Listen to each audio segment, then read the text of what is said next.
تحریک پوائنٹ سے میں ایم گلریز۔ ناظرین، یہ بات 1937 کی ہے جب علی گڑھ پھپالا اسٹریٹ کے رہنے والے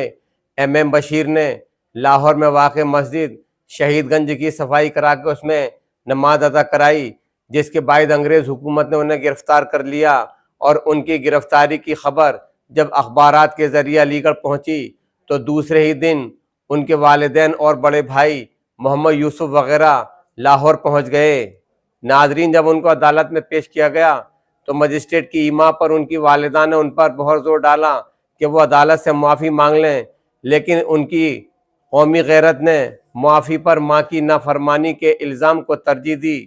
اس پر مجسٹریٹ نے کہا کہ ماں کا کہنا مان لو،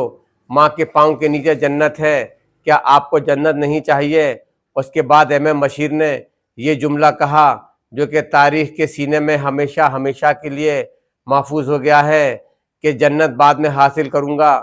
پہلے مسجد حاصل کر لوں جو آپ کے پاؤں کے نیچے دبی ہوئی ہے۔ المختصر یہ